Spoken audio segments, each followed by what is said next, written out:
Coulthard Thomas was the first Indigenous Australian to play Test cricket for the country. She was the first Aboriginal woman to represent Australia in any sport. In 1958, in her first game against England at the Gabba, she bowled so fast to their captain, she took out the middle stump, it bounced and went hurtling over the wicket-keeper's head. My throwing skill and bowling skill probably came from playing as a kid in Colebrook.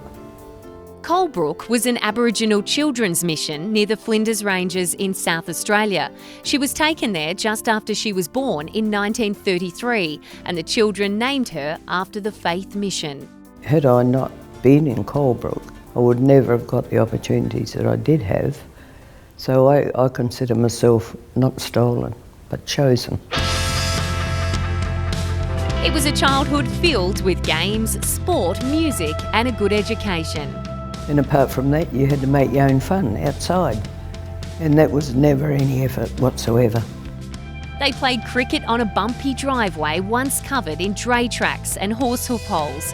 And with few toys, they made their own cricket bats. Go to the dump, get a hunk of 4x2. Someone would always have a tomahawk, and you'd fashion a handle so we could get our hands around it. And that was it. If you didn't have a ball, there were always round stones in the creek. And if you got hit on the shins, they'd say, well, you've got a bat there to protect yourself. What are you crying about? You can point to your scars and say, so-and-so did that, so-and-so did that, Faith later went to high school in Adelaide, where she excelled in every sport, before becoming one of the first Aboriginal nurses trained at the Royal Adelaide Hospital. And it was there a colleague got her involved in cricket. She said, I'm a bit wild, I had to work tonight. I said, why? She said, because I couldn't get out to cricket practice. I said, women played cricket? He said, yeah, you interested, Coulthard, and I said, well, I'll give it a go. She said, come out with me then next Saturday. So I went out with her and that was it.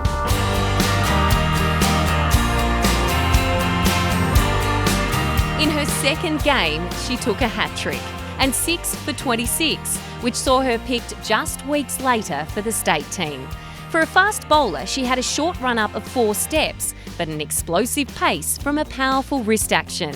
A lot of the girls would say, we were so terrified, we'd just get out there and line our bat up with a wicket and close our eyes.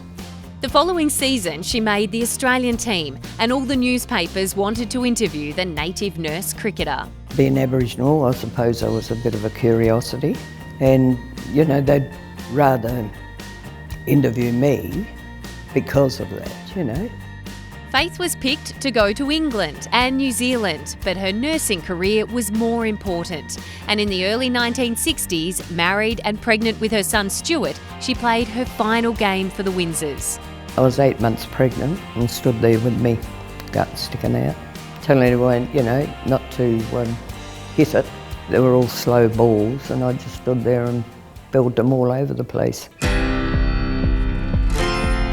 Faith has received many awards for her achievements in sport and Aboriginal health. During the 1970s, she joined Sir Doug Nicholls, creating the National Aboriginal Sports Foundation to provide opportunities for young Indigenous athletes. It's amazing what they've got these days to achieve, their full potential.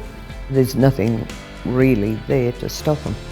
Faith recently attended Indigenous Cricket's Imparja Cup in Alice Springs, and she hopes it won't be long before one of them becomes just the third Aboriginal after Jason Gillespie to wear the famous baggy green. I'd just love to see an Aboriginal kid running around out there because I know they've got the potential to do it. I've seen it.